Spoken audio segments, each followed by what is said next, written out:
वो कहानी जो कभी आकाश की ऊंचाइयों से शुरू हुई थी, आज एक बार फिर लौट आई है। मगर इस बार सब कुछ बदल गया है। चेहरे, जमाना, दुश्मन और उसकी ताकत को परखने वाली दुनिया। एक नई रोशनी, एक नया अंदाज और एक नई चुनौती। पेश है निज़ार रिबॉर्न। 3,000 साल बीत चुके हैं। समय की रेत में दब चुकी किंवदंतियों के पन्ने फिर से खुल रहे हैं। अब न वो पुरानी दुनिया है, न वो पुराने किले, न ही वो सरल दुश्मन। अब है दोंगहाय, एक ऐसा शहर जो बाहर से तो बिजली की रोशनी में नहाया लगता है, मगर भीतर ही भीतर सड़ चुका है। यहाँ अमीरी और गरीबी की खाई इतनी गहरी है कि इंसानियत तक कहीं गिर जाती है। हर कोई बिकाऊ है, हर चीज की कीमत है, और हर इरादे के पीछे छुपा है कोई ना कोई स्वार्थ। इसी शहर की गलियों में दौड़ता है युनशंग, एक नौजवान जो दिन में मोटरसाइकिल रेसर और मैकेनिक है, और रात को एक बागी। वो बस अपने सपनों के पीछे भागता है, अपनी छोटी सी दुनिया में मसरूफ रहता है। उसे अब तक खुद नहीं पता कि उसके भीतर एक प्राचीन आत्मा छुपी हुई है, एक योद्धा जिसे सदियों पहले दुनिया भूल चुकी थी। लेकिन जब हालात ने उसे मजबूर किया, जब अन्याय के खिलाफ खड़ा होना पड़ा, तब उसके भीतर का नेजा जाग उठा। एक दिन जब युनशांग ने शहर के सबसे खतरनाक गैंगस्टर का सामना किया, तब उसके शरीर में एक अजीब सी ऊर्जा दौड़ गई। उसकी आंखों में लाल अंगारे चमक उठे और उसके हाथों से आग की लपटें निकलने लगीं।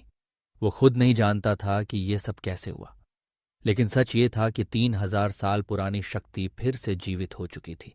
मगर जैसे ही नेजा लौट कर आया, वैसे ही उसका सबसे बड़ा दुश्मन भी तैयार था। ड्रैगन क्लैन के उत्तराधिकारी के रूप में आओबिंग की संतति।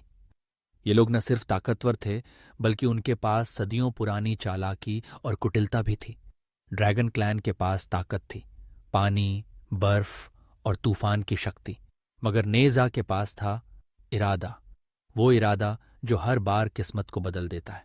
शहर की चमकदार गलियों से दूर, समंदर के किनारे बने ड्रैगन पैलेस में दुश्मनों की एक नई फौज इकट्ठा हो रही थी। बिजली कड़क रही थी, तूफान उठ रहा था और आसमान पर काले बादल छा रहे थे। ड्रैगन किंग की सेना तैयार थी, एक बार फिर दुनिया को दो हिस्सों में बांटने के लिए, ताकत और सच। और इन दोनों के बीच खड़ा था युनशांग, एक लड़का जिसे खुद भी अब तक पता नहीं था कि उसकी असली पहचान क्या ऐसी है और उसका असली मकसद क्या है। लेकिन डोंगहाई की सड़कों पर अब सब कुछ बदल चुका था। High speed motorcycle chase, futuristic हथियारों की टकराहट और ऐसे ऐसे युद्ध जिनके बारे में सिर्फ कल्पना की जा सकती है।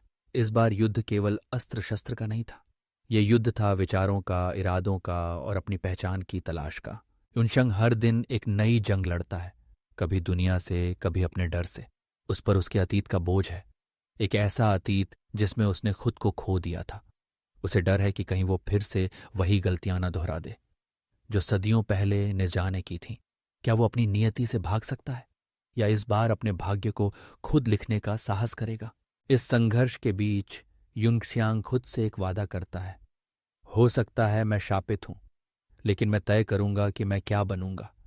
यही है असली शक्ति, यही है असली पहचान। अंतिम युद्ध की घड़ी आ चुकी है। अब आमना सामना है, फायर वर्सेस वाटर, नेजा वर्सेस ड्रैगन किंग।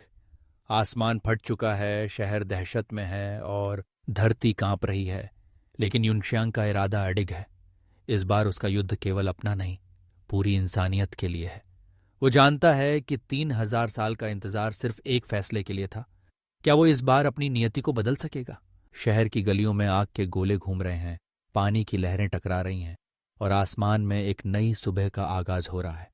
युनसियांग, जिसे अब सब नेजा के नाम से जानते हैं, अपना आखिरी दांव खेलता है।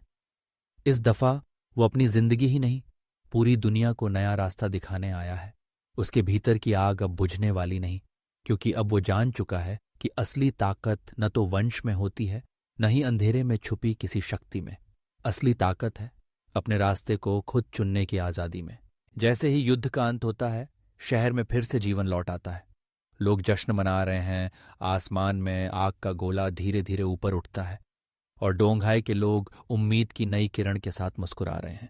नेजा ने एक बार फिर दुनिया को याद दिला दिया, किंवदंतियां कभी मरती नहीं, वो हर बार नए रूप में लौट आती हैं। असली वीरता अपने भाग्य को खुद बदलने में है, और यही है सच्ची आज़ादी। यही है नेजा रिबॉर्न, एक नई सदी, नई चुनौतियां और एक ऐसा योद्धा जिसने समय की सीमाओं को तोड़ दिया। लेजेंड्स कभी मरते नहीं, वो हर बार पुनर्जन्म लेते हैं।